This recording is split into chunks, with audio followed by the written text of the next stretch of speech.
हिलवै सर्वाधार मंगलमय मंगल करना विनवा बारंबार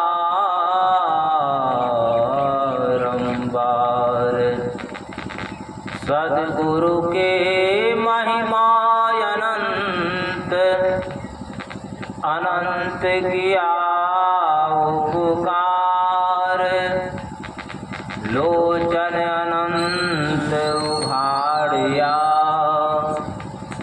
अनंत दिखावन हार। बोलिए प्रेम से श्री सद्गुरु महाराज की जय। श्री सद्गुरु महाराज की जय। श्री सद्गुरु महाराज की जय। श्री सद्गुरु महाराज की जय। हर क्षण स्मरणीय सद्गुरु महाराज के चरणों में कोटिशः प्रणाम। मंचस्थ महात्मा गण, आदरणीय सत्संग प्रेमी सज्जन वृंद, आदरणीय भक्तिमती माताओं एवं बहनों, सभी के हृदयस्थ नारायण को कोटिशः प्रणाम। अभी हम लोगों को मालूम है आदरणीय रामविलास बाबू की धर्मपत्नी का देहावसान हो चुका। आज संपिंडन है और उनकी आत्मा की शांति के लिए सत्संग का आयोजन किया जा रहा है। यह संसार को साधु संत महात्मा मुसाफिर खाना कहते हैं। मुसाफिर खाना में हम लोग जाते हैं,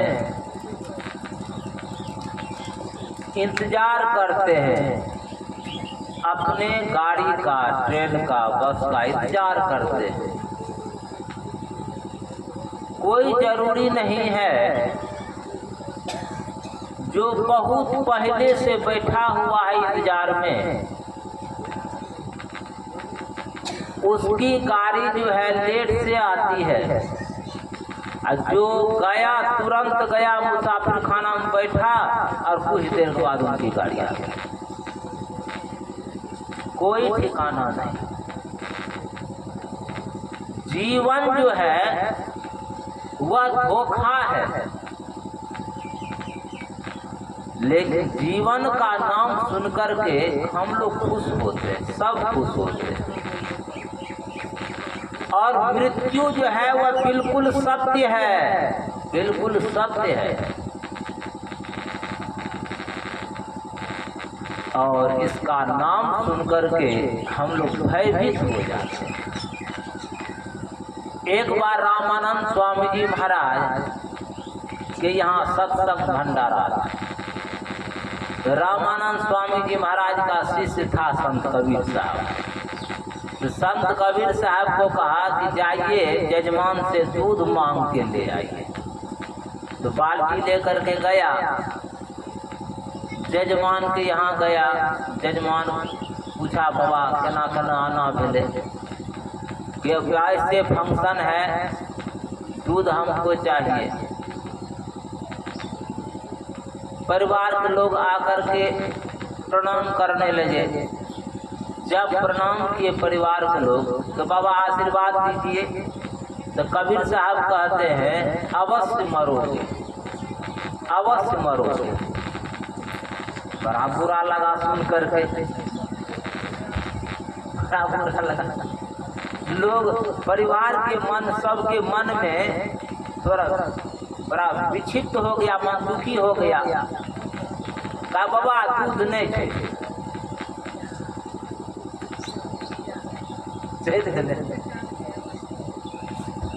दूसरे के यहाँ गया, दूसरे जजमान के यहाँ, वो भी प्रणाम पाती किया।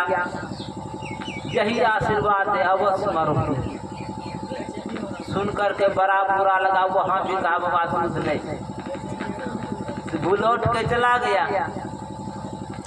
जब रामानंद स्वामी जी महाराज के पास में गया तो कहता क्या हुआ जी, दूध नहीं मिला? कहता कोई कहबे न कि हमारे पास में दूध है, क्या हुआ? तो हमको प्रणाम करता था ना, तो हम कहते थे अवश्य मरो। तो सही बात न कहे, मरना तो सबको निश्चित है। तो रामानंद स्वामी जी महाराज कहते हैं सत्यं कुर्यात् प्रियं कुर्यात्। सत्य बोलना चाहिए लेकिन प्रिय बोलना चाहिए न, अप्रिय नहीं बोलना चाहिए। सत्यं कुर्यात् प्रियं कुर्यात्, न कुर्यात् सत्यम अप्रियम। सत्य भी हो अगर अप्रिय हो सुनने में, यह बात को नहीं बोलना चाहिए, नहीं बोलना चाहिए। तो गुरु महाराज कहते सत्य सुहाता वचन कहिए, वचन कहिए, सत्य कहिए, उसमें सुहाता हो, सुनने में जो अच्छा लगे, लोप हो जाएगा। कबीर साहब कहते हैं ऐसी दीवानी दुनिया भक्ति भाव नहीं बूझे, कोई आवे तो बेटा मांगे यही गुसाई दीजिए जी, कोई आवे तुक्का मारा हम पर कृपा कीजिए जी, कोई करावे ब्याह सगाई सुनत गुसाई रिझे जी, सांचे का कोई गाहक नहीं झूठे जगत पतीजे जी, अब कहे कबीर सुनो भाई साधो उन अंधों को क्या दीजिए। संत कबीर साहब कहते हैं अरे तुम संसार की वस्तु क्या मांग रहे हो भाई, कितना मांग लोगे न, आंख बंद डिब्बा गए, आंख बंद हो जाएगा ना तो सब आपके लिए सपना हो जाएगा, सपना हो जाएगा। कल पूर्णिया नेवालाल चौक में सत्संग था, नेवालाल चौक में सत्संग, वहाँ गए सत्संग किए। सत्संग करने के बाद एक श्रीमान हमको मिला बिहारीगंज का, जो 6-7 साल पे मिला था वो अपने घर ले गया। तो बातचीत हुई, वह कहता है बाबा की कहिए बड़ा परेशान, किया परेशान मात्र एक बेटा, कटिहार मोड़ से मेन कटिहार मोड़ से आगू कम्मे दूर आगू ब्लॉक के आसपास में मेन रोड पर 5 कट्ठा जमीन, नेवालाल चौक के अंदर मोहल्ला में 44 लाख में जमीन किन है, मकान सही है हाल। कल के बाद मेनो रोड पर जमीन ले लिए,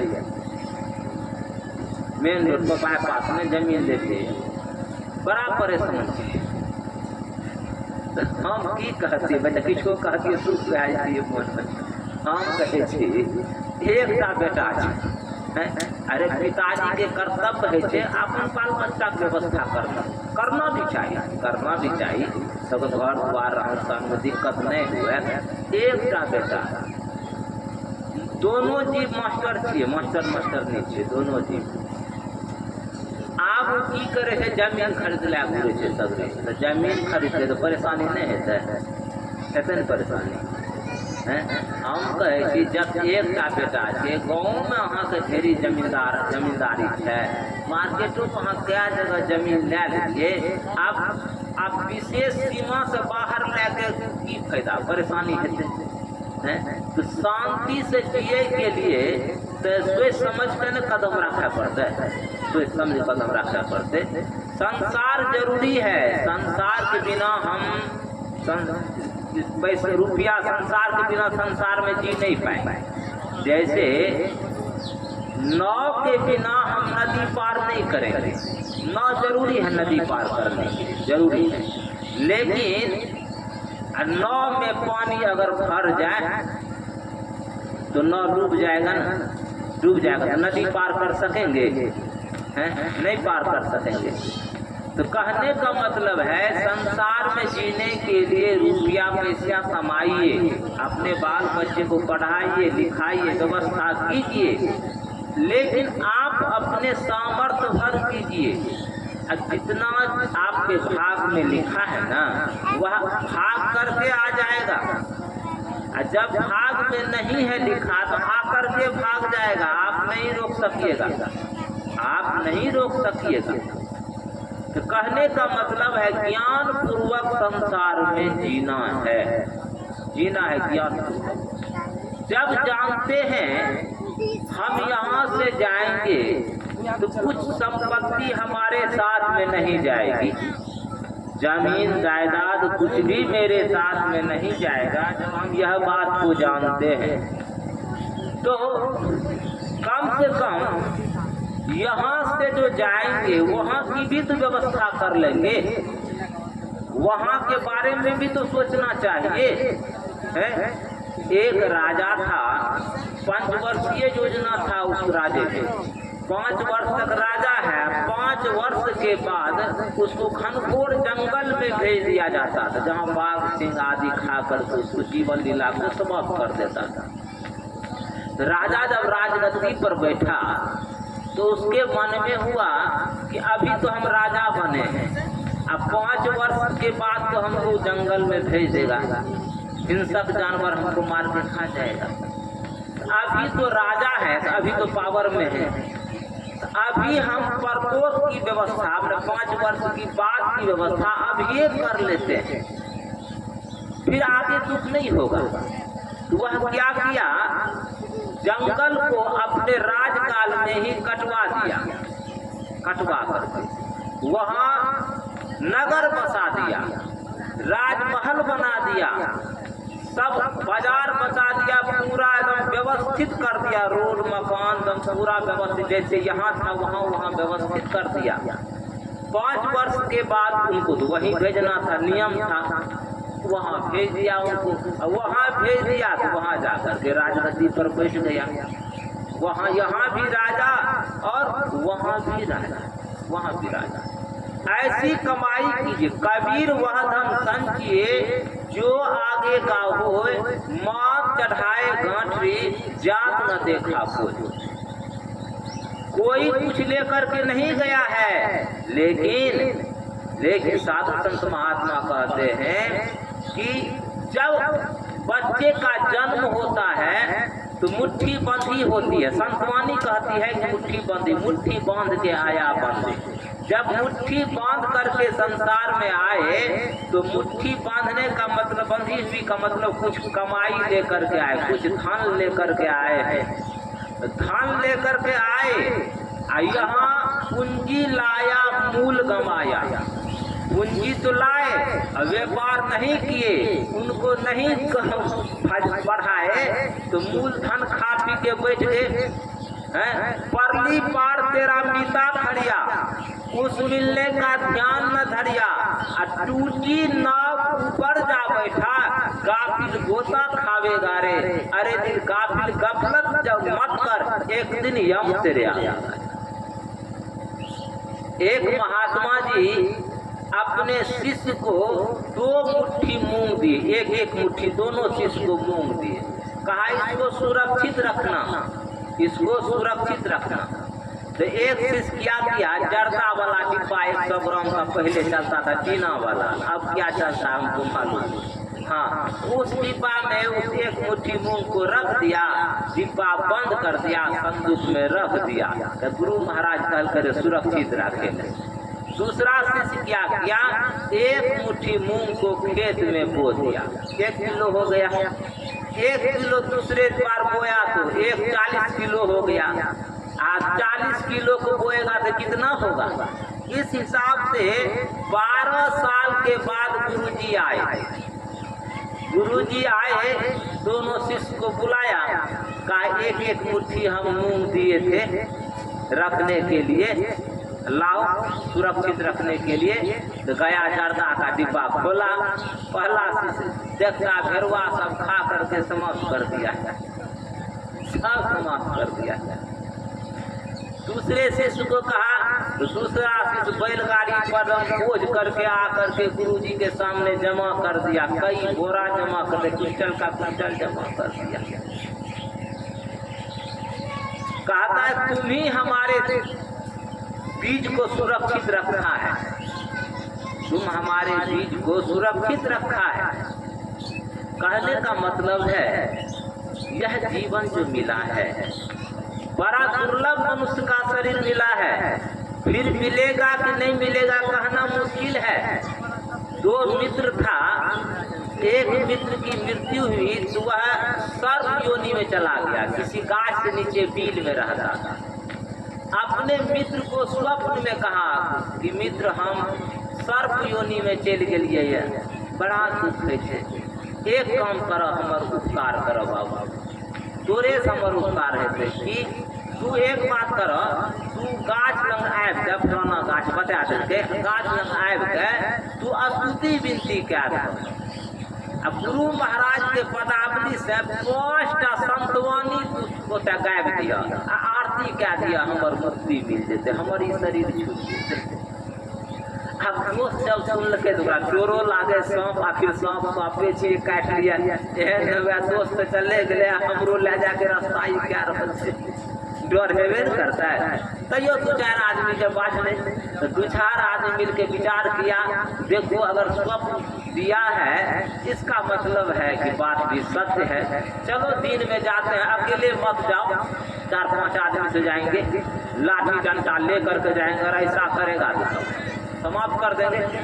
ऐसे न बस तैयार भए जाए पड़ते न, आखिर छिए तो काले छिए। वो क्या किया, गाछ से थोड़ा दूर हट करके, बील बाल तो गाछ से नहीं, दूर हट करके गुरु में थोड़ा पवित्रता के साथ में पानी पानी छीड़ दिया, कुछ बिछा दिया, और सब 4-5 आदमी बैठ गया वहाँ, और गुरु महाराज का जयकार किया। गुरु महाराज का जयकार किया, दूर में था गाछ का जड़, दूर में था, जयकार किया, और जयकार करके पहले एक तो भजन गाया, स्तुति शुरू किया, स्तुति किया तो सर्प निकला, सर्प निकला, निकल करके अपने बील के बाहर आकर के ऐसे बैठ गया, ऐसी फेन ऐसी काट करके, अब फेन को ऐसे नीचे करके, ऐसे नीचे करके बैठ गया। समझ लिया बेचारा बात सत्य है, अरे कोई बदमाशी करता तब न कुछ करता, बैठ गया बेचारा। इधर स्तुति विनती शुरू किया, स्तुति विनती के बाद ध्यान किया, उनके निमित्त ध्यान किया, ध्यान करने के बाद 5 संतवानी का पाठ पदावली से किया, अब कर करके इसके बाद आरती कर दिया, आरती समाप्त हुआ तो सर्प का शरीर छूट गया, वही शरीर। किस योनि में जीवात्मा गया है हम तो नहीं जान सकते, नहीं जान सकते, लेकिन अगर उनके निमित्त सत्संग कर देते हैं, किसी योनि में गया हो तो वह शरीर छूट करके एक दिव्य मनुष्य का शरीर मिलेगा, मनुष्य के शरीर को प्राप्त होगा। इसलिए सत्संग करते हैं। जीवात्मा का कल्याण एकमात्र सत्संग से ही हो सकता है। आप लोग जानते हैं भागवत कथा में धुंधकारी का नाम तो सुने हैं, बराबर सुनते हैं, गोकर्ण का भी नाम सुने हैं। धुंधकारी तो था, थोड़ा चाल चलन अच्छा नहीं था, खाता पीता था, अच्छा नहीं था, अच्छा। अब गोकर्ण विद्वान हो गया, विद्वान हो गया, और क्या किया, माँ बाप भी भाग गया दुख के कारण। माँ बेचारी दुख से बर्दाश्त नहीं कर सके, कुआं में कूद करके प्राण त्याग दिया। अब उनका घर खाली हो गया, फ्री हो गया। देखिए, टोक टाक करने वाला एक तो गार्जियन होना चाहिए। आप अगर किसी को गार्जियन नहीं मानते हैं ना, जीवन आपका खतरा में है।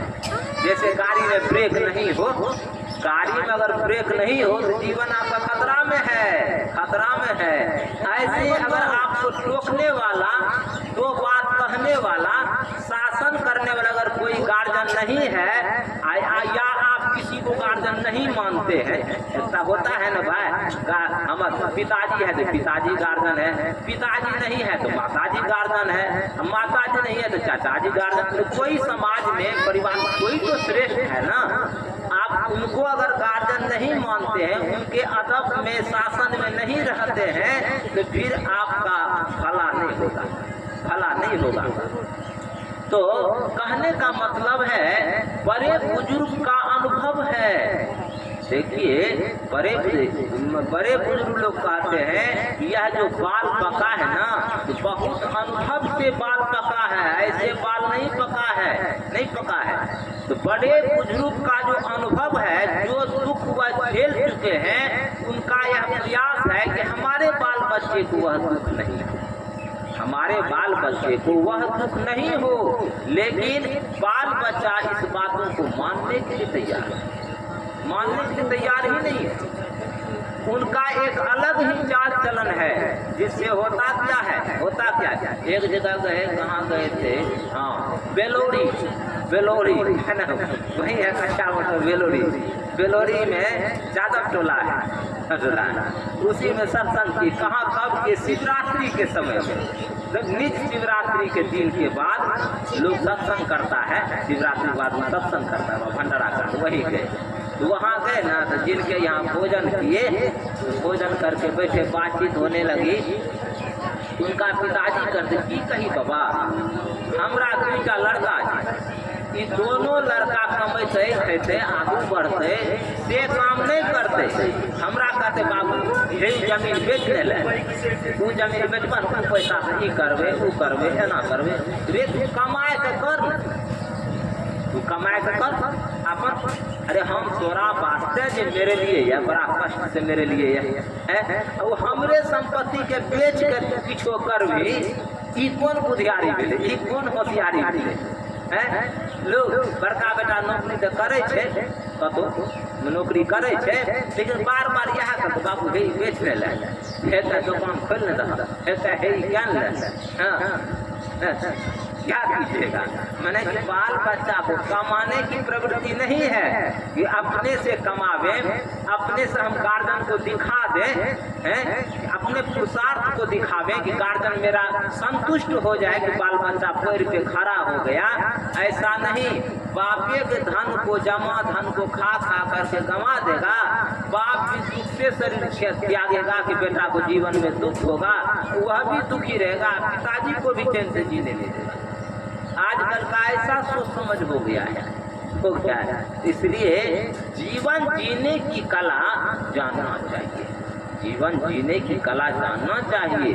देखिए थोड़े काल के लिए गुरु महाराज के वचन में आया है, क्षण क्षण पल पल समय सिरावे, नर तन दुर्लभ फिर नहीं पावे। फिर यह मनुष्य शरीर मिलेगा कि नहीं मिलेगा कोई ठिकाना नहीं है। एक भक्त ने कहा, जब ही ते जन्म ले तब ही ते आयु घटे, माई कहत मेरो बेटो बड़ो होत जात है, आज और कल और दिन और दौड़ियो खेलत फिरत और खात है, बालापन बीतियो यौवन लगियो, यौवन के बीतियो बूढ़ो डोकरो दिखात। जब बच्चे का जन्म होता है और बच्चा जब 5 वर्ष का हो जाता है, 10 वर्ष का हो जाता है, 15 वर्ष के लगभग हो जाता है, तो हम लोग कहते हैं अब मेरा बेटा 15 वर्ष का हो गया, अब अपने से स्कूल जाता है, हाट बाजार कर लेता है, हिसाब भारी भी खेती गृहस्थी कारोबार का कर लेता है, अब बेटा जो है मेरा बेटा बड़ा हो गया है। या आपका सोच है कि आपका बेटा बड़ा हो गया है, लेकिन साधु संत महात्मा का उल्टा सोच है, उल्टा सोच है। इस जगत भगत में वैर है चारों जुग परमान, चारों जुग परमान वैर जो मूस पिलाई, नेवर गंगम वैर वैर पहरू से भाई, दूध खटाई वैर वैर जो अग्नि पानी। भगत में जगत में वैर है, भगत का सोच उल्टे है। एक भक्त क्या किया, साधु बाबा गाछ पे चढ़ रहा था, किसी कारण सब बने तोड़ने के लिए चढ़ रहा होगा, जो भी कारण हो, तो झोला को लटका लिया। तो सब कहने लगा बाबा झोला को लटका क्यों लटका लिया, नीचे रखिए ना, आप तो फिर उतरबे नहीं कीजिएगा। तो साधु बाबा का अगर उधरे से रास्ता मिलेगा तो चले जाएंगे कि इधर क्यों उतरेंगे, उधरे से रास्ता मिलेगा चले जाएंगे कि हाँ, जो भी हो, लेकिन लीक सब कोई चले, लीक कहीं चले कपूत, लीक झाड़ तीनों चले, शायर सिंह सपूत। इनकी एक अलग ही चाल होती है। तो यह समझने वाला जो है बहुत कम है, बहुत कम है। इसलिए अपने जीवन का यह लक्ष्य बनाइए। जब से बाल बच्चे का जन्म हुआ, सयाना हुआ, समझने बूझने वाला हो गया, उसको सत्संग से जोड़िए, उसको धर्म से जोड़िए, ताकि उसमें यह संस्कार हो। मातृ देवो भव, पितृ देवो भव, आचार्य देवो भव, यह संस्कार हो। इससे क्या होगा? परिवार में सम्मति होगी, आपस में मेल रहेगा, ज्ञान पूर्वक मेल रहेगा, तो परिवार का जो जीवन होगा वह सुखमय जीवन होगा। इसलिए बाल बच्चे को सत्संग से जरूर जोड़ना चाहिए। तो हम धुंधकारी की बात कह रहे थे। धुंधकारी क्या किया? घर जब खाली हो गया तो घर को वैश्यालय बना दिया, एकदम लूट करके डकैती करके लाता था, खूब खाता पीता था, घर में रहता था। एक दिन गणिका लोग सोचने लगी, ओह लगता है कि राजा साहब का कहीं छापा पड़ जाए तो सामान तो पकड़ा चला जाएगा, तो सामान तो ले ही लेगा और इनको तो सजा होगा, साथ साथ हम लोगों को भी सजा हो जाएगा, सजा हो जाएगा। इसके लिए अब संपत्ति तो बहुत जमा हो ही गया है, इसको समाप्त कर देते हैं, हम लोग अकंटक जिएंगे, अकंटक जिएंगे, हाँ सुख से जिएंगे। यही हुआ। खाट चारपाई को उसको सोए हुए में बांध दिया और एकदम जिंदे उसको जली हुई लकड़ी से मार पीट करके जैसे उसका प्राणांत हो गया, प्राणांत कर दिया, प्राणांत कर दिया। तो जीवन में तो अच्छा काम किया नहीं, जीवन में अच्छा काम नहीं किया। देखिए एक आदमी को प्रेत आया था, 6 महीना पहले की बात कहते हैं, प्रेत आया एक आदमी के शरीर में। दूसरा आदमी पूछने के लिए नहीं जाता, के छिया तू कता से लाया, पूछल जाए के छिया तू कता से लाया। तो जो पूछने के लिए जाता था ना, हमारे आंख के सामने की बात है, हाँ, जो पूछने के लिए जाता था ना शराब पिया हुआ था, शराब पिया हुआ था। जिस पर प्रेत आया था वो कहते दूर हट, तू शराब पी लिया, मुँह महके छो, दूर हट और मुँह महके छो। अब उस दिन हमको विश्वास हुआ कि प्रेत को भी शराब पसंद नहीं है, उसी दिन हमको विश्वास हुआ प्रेत को भी शराब पसंद नहीं है। जो भी हो समझिए। अब वहाँ प्रेत योनि में चला गया। जब धुंधकारी को मालूम हुआ तो श्राद्ध कर्म किया, श्राद्ध कर्म जो करना नियम निष्ठा से किया, पिंड दान भी किया गया में जाकर के। फिर भी एक दिन रात में आकर के बहुत रोता है, चिल्लाता है, कराहता है, तो कौन है जी, कौन है? आवाज नहीं मुंह से फूटता था। तो गोकर्ण क्या किया, हाथ में कमंडल में से जल लिया और सिक्त करके ऐसे छीटा तो उसकी बोली साफ हो गई। तब कहता है भाई हम तो आपका भाई हैं, धुंधकारी हैं, हमको बहुत कष्ट है, मेरा उद्धार का उपाय कीजिए। तो अब क्या करेंगे जी, तुम्हारे लिए तो श्राद्ध कर्म किए, पिंडदान कर दिया, नहीं हम महान पापी हैं, इससे मेरा उद्धार नहीं होगा, कोई दूसरा उपाय कीजिए। तब गोकर्ण तो महापंडित था, विचार किया, पंडितों को बैठाया, हाँ विद्वानों को, साधु संत महात्माओं के पास में जाकर के विचार किया और विचार करके यह निर्णय निकला आप उनके नाम से सत्संग कीजिए, सत्संग कीजिए। तो 7 दिन का सत्संग रखा, 7 दिन का सत्संग रखा। तो 7 दिन के सत्संग में वह महात्मा बोले ऐसा नहीं, 7 कोर का बांस टांग दो, 7 कोर का बांस, तो जिससे मैं बांस का सहारा लेकर, हवा में प्रेत रहता है तो बांस का सहारा लेकर बैठेगा और सत्संग सुनेगा, सत्संग सुनेगा। तो जब एक दिन का सत्संग समाप्त हुआ तो एक कोर बांस फट गया। इस प्रकार दूसरे दिन दूसरे कोर, 7 कोर बांस फट गया। तो तब उस जीवात्मा की मुक्ति हो गई, मुक्ति हो गई। तो कहने के एक राजा साहब कहते हैं एक पंडित जी को कि राजा पंडित जी हम बराबर भागवत कथा सुनते हैं, हम इस ख्याल में हैं कि गोकर्ण धुंधकारी के लिए विमान आया था ऊपर से, चढ़ करके बड़ा सुख से उसका उद्धार हुआ था। हम बहुत दिनों से आशा लगाए हैं कि हमारे लिए भी विमान आएगा। पंडित जी आप कथा कह रहे हैं, हमारे लिए कहाँ विमान आया है? हमारे लिए कहाँ विमान आया है? हम तो उसी इंतजार में है, विमान आएगा चढ़ के चले जाएंगे। तो आप बड़ा जबरदस्त बात प्रश्न है। तब जाकर हम इसका मोहलत दीजिए, तब हम आपको कहेंगे इसका जवाब। कुछ मोहलत दिया तो पंडित जी को कोई बुरा नहीं। पंडित जी का लड़का था, विद्वान था, संत था, साधु था, वह कहता है हम आपको जवाब देंगे। चाहे इस राजा साहब को जवाब देंगे। राजा साहब के दरबार में गया, जा करके कहता है कि देखिए राजा साहब, कुछ देर के लिए आप दुख नहीं मानिएगा, हम जो भी कहेंगे सवाल का जवाब में जो कुछ भी हम करेंगे दुख नहीं मानेंगे। तो नहीं दुख नहीं मान। एक को रस्सी लिया, राजा साहब का हाथ को उल्टा के बांध दिया, अपने पिताजी के हाथ को भी उल्टा के बांध दिया, और इसके बाद कहता है राजा साहब को कि आप हमारे पिताजी का हाथ खोल दीजिए। अब पिताजी को कहता है कि राजा साहब का हाथ।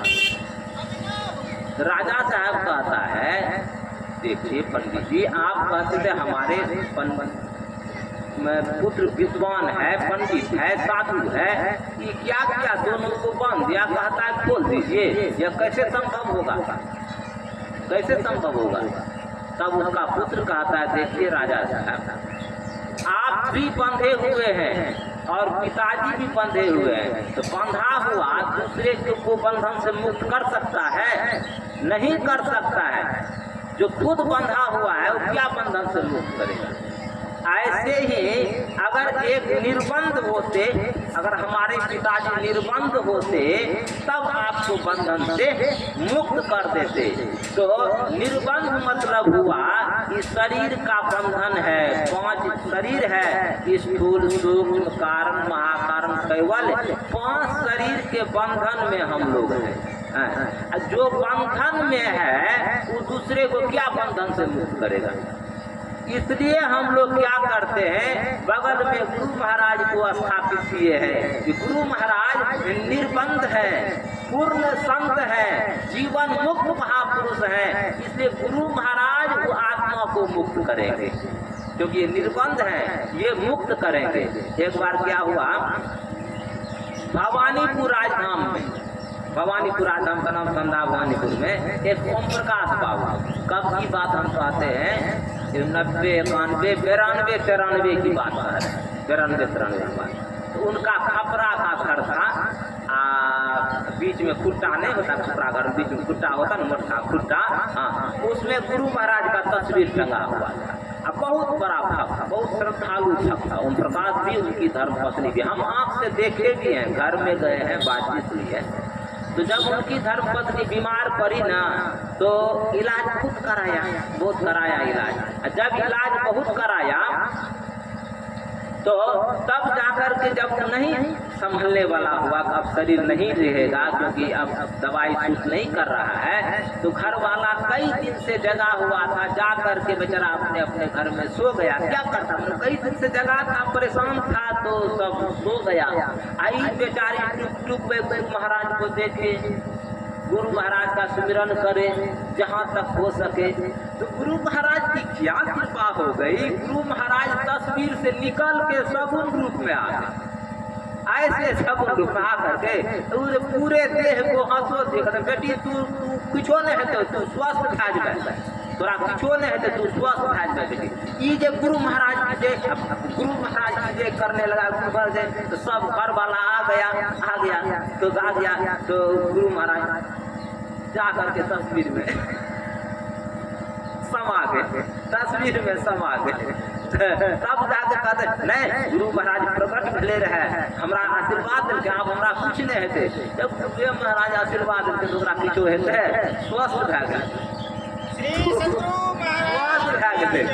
चाहे कि संत सदगुरु साधारण गुरु महाराज नहीं छथिन, कि जे हम सब गुरु बनलिए है साधारण नहीं छथिन, केवल श्रद्धा अगर हेतै तो प्रकट भए जाए, प्रकट भए जाए। पूज्य सत्यानंद स्वामी जी महाराज कहते थे अपने प्रवचन में, हम सुने जो कि मलेशिया गए थे, मलेशिया, वहाँ कस्टम विभाग के अधिकारी क्या किए, वो मुक्तानंद बाबा को पकड़ लिए, उनके शिष्य मुक्तानंद बाबा पकड़ लिए, उनको पकड़ लिए। और कपड़ा जो पहने थे कोई दान दिया था, जो भगवान बुद्ध का अनुयायी जो पहनते हैं ना, वही कोई दान दिया था, वही कपड़ा पहन लिया, अपना सिला करके दान दिया, पहन लिया। तो इसको छोड़वे न करे, सत्यानंद बाबा को छोड़ दिया, इनको छोड़वे न करे मुक्तानंद बाबा को, उसको रखे थे कमिटी हॉल में, कहीं रखे थे, तो पूछताछ इनसे कर रहे थे। अब कुछ सत्यानंद बाबा हेतु महाराज अपना धरती रहता, अपना गाँव देश रहता, तो कोई भी पार्टी भी करते, जान पहचान रहता। यहाँ तो कोई जान पहचान है ये नहीं है, तो आप ही हमारे सर्वस्व हैं, आप ही कुछ कर सकते हैं यहाँ विदेश में, कौन करेगा। तो एक धोती पहने हुए और कुर्ता पहने हुए, धोती कुर्ता पहने हुए मुक्तानंद बाबा के पास में गए। अब मुक्तानंद बाबा के पास में जाके कहते हैं, आप ही मुक्तानंद स्वामी जी महाराज हैं?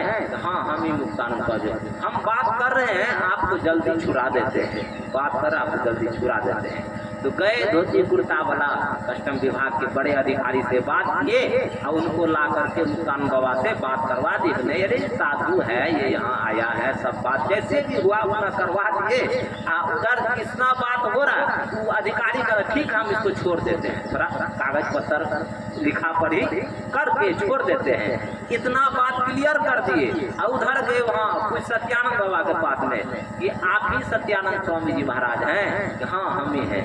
तो आप मुक्तानंद बाबा अभी कुछ देर में आ जाएंगे, छूट जाएंगे, आप चिंता मत कीजिए, मुक्तानंद छूट जाएंगे।